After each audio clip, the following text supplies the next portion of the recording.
Baik, Assalamualaikum warahmatullahi wabarakatuh.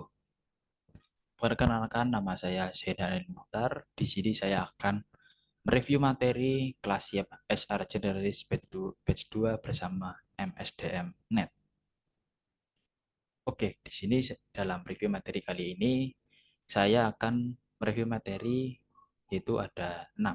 6 project. Yang pertama ada Introduction, yang kedua ada Administration, yang ketiga ada Hearing and Attract Talent, yang keempat ada Air Fundamental Policy, yang kelima Performance Management, yang keenam General Affairs and Legal. Introduction. Oke, lanjut. Apa itu HR Generalist? Nah, setelah saya belajar bersama MSDM.net, saya memberi kesimpulan bahwa HR Generalist yaitu pengembangan karakter sumber daya manusia yang outputnya menambah profit pada perusahaan. Nah, dalam bukunya Human Resource Champion, David Ulrich mengatakan, there is 4 key role that HR professional must fulfill. Itu ada 4 peran kunci yang harus diisi secara penuh oleh HR secara profesional.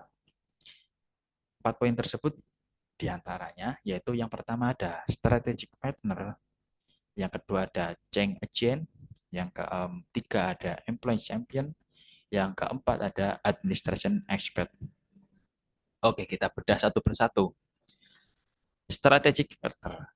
Itu berarti seorang HR harus bisa memberikan kontribusi terhadap kebutuhan dan kemajuan perusahaan. Contohnya ada mentor planning. Selanjutnya yang kedua, change agent.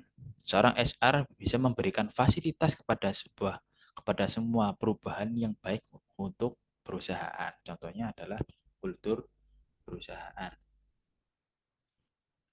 Yang ketiga ada employee champion. Maksudnya, seorang HR harus bisa memberikan memfasilitasi kualitas karyawan perusahaan, dan seorang HR bisa menggunakan KPI sebagai tolak ukurnya. Selanjutnya ada administration expert, yang mana seorang HR bisa memastikan harus bisa memastikan administrasi lengkap, rapi, valid, dan sesuai kebutuhan perusahaan. Yang mana contohnya di sini ada payroll. Oke, lanjut. Yang kedua ada administration. Macam-macam administrasi karyawan. Ada ketutupan. Nah, di sini ada 3 macam. Yang pertama ada ketika karyawan diterima, ketika karyawan bekerja, dan ketika karyawan kena PHK.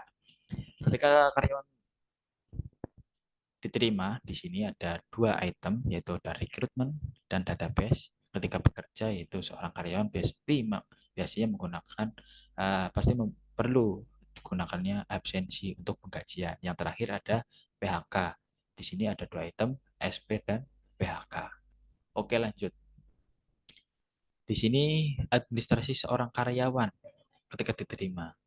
Nah, HR perlu menggunakan 2 item di sini, ada rekrutmen dan database. Nah, biasanya seorang HR memberikan eh, formulir kepada calon kandidat karyawan. Biasanya menggunakan di sini untuk memberikan lowongan pekerjaan kepada mereka yang hendak bergabung kepada perusahaannya. Itu pertama itu mengisi formulir isian kandidat. Yang kedua, HR bisa menggunakan hasil interviewnya. Yang ketiga ada list dokumen kerja. Yang keempat ada perjanjian kerja. Selanjutnya ada database. Database di sini berhubungan dengan validasi karyawan. Apakah nama ini benar-benar bergabung dengan perusahaan yang Anda pimpin? Yang pertama ada identitas karyawan, yang kedua ada jabatan, pendidikan, alamat, keluarga, dan informasi lain yang berhubungan dengan kandidat karyawan. Selanjutnya administrasi karyawan ketika sudah bekerja. Pastinya seorang karyawan harus bisa memberikan pelaporan kehadiran dalam sebuah absensi dan laporan lemburnya. Tentunya untuk penggajian nantinya ke depan. Nah, di sini waktunya penggajian. Seorang HR dalam pengkajian juga perlu mempertimbangkan 3 poin penting ini. Yang pertama ada absensi, lembur, dan potongan. Selanjutnya, ketika karyawan mengalami PHK, di sini ada step by step-nya. Ketika karyawan itu sudah menerima teguran oleh HR, tapi masih tidak mengindahkan, maka HR juga perlu memberikan SP1, 2, sampai SP3. Ketika masih mengindahkan di SP ketiganya, seorang karyawan itu harus untuk bisa tega-tegaan HR itu memberikan PHK kepada karyawan. Dan PHK karyawan di sini ada dua item, PHK dan perjanjian bersama. Selanjutnya yang ketiga, hiring and attract talent. Di sini seorang HR harus bisa memberikan kekuatannya dalam memberikan kebijakan. 7 tahapan dalam proses seleksi. Di sini yang pertama application, yang kedua screening, yang ketiga interview, yang keempat assessment, yang kelima background check, yang keenam decision, yang ketujuh ada offering. Application di sini ya seorang HR biasanya membuka lowongan pekerjaan, selanjutnya screening, HR menggunakan kekuatannya, kebijakannya untuk bisa mengecek CV-CV yang masuk kepada perusahaan.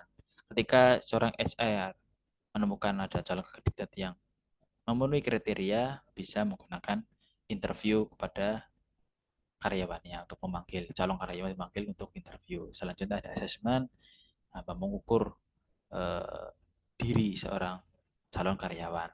Selanjutnya itu HR berhak bisa mengecek background karyawan kandidatnya. Selanjutnya ada decision, keputusan layak atau tidaknya diterima bergabung bersama perusahaannya. Yang ketujuh ada offering, pemanggilan kandidat, dan untuk tanda tangan kontrak ataupun tanda tangan karyawan tetap.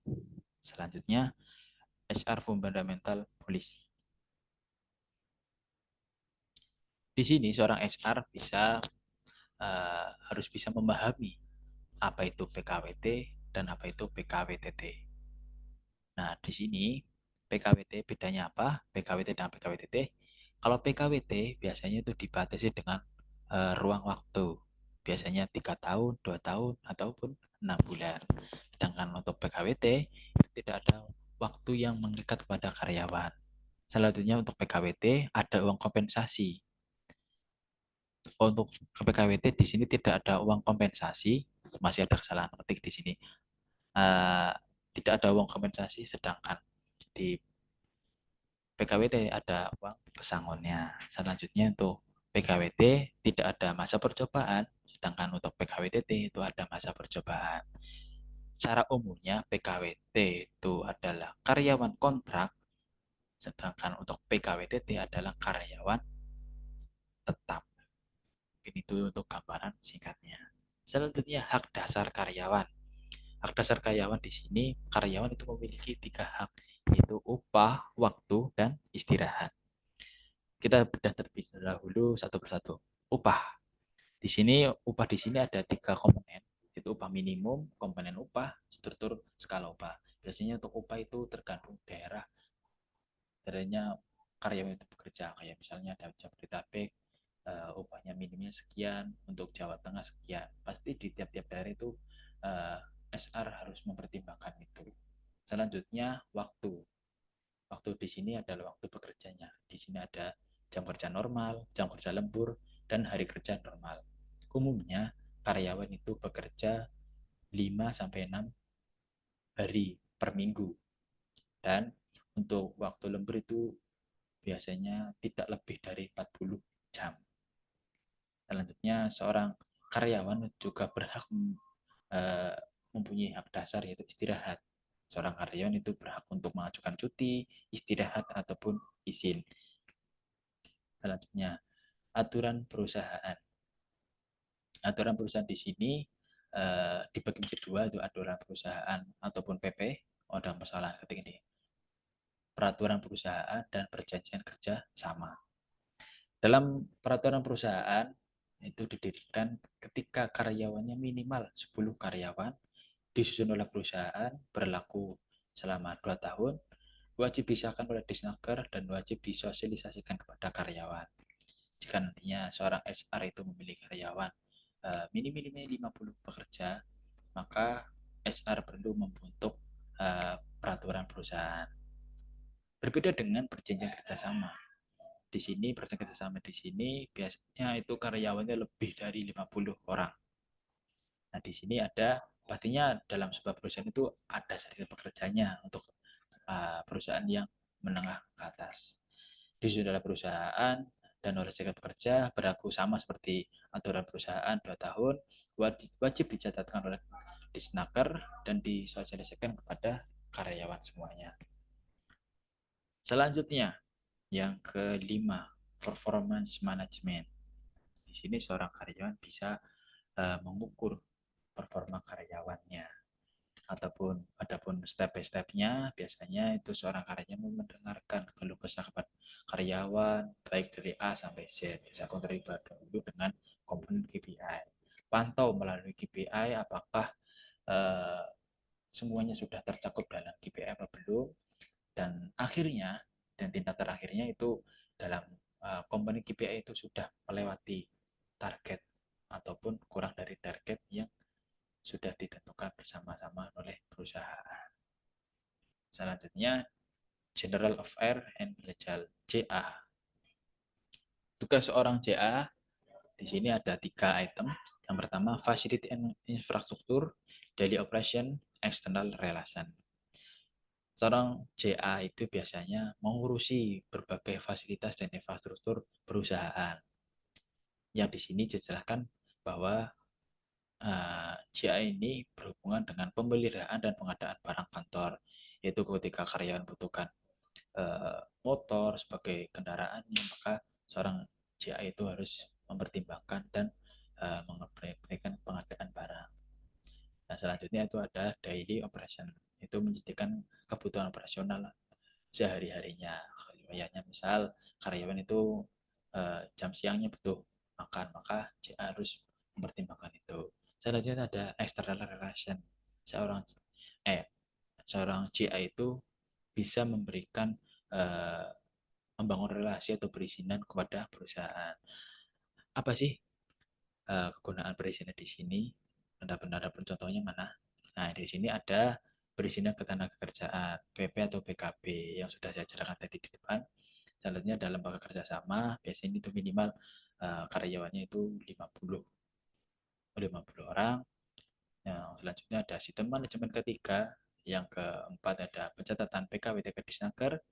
Yang kelima ada wajib lapor ketenagakerjaan perusahaan dan wajib lapor lowongan pekerjaan. Nah, sekian, terima kasih. Mungkin itu saja review materi saya Zainal Mukhtar dalam kegiatan kelas Siap HR Generalis bersama MSDMNet. Terima kasih.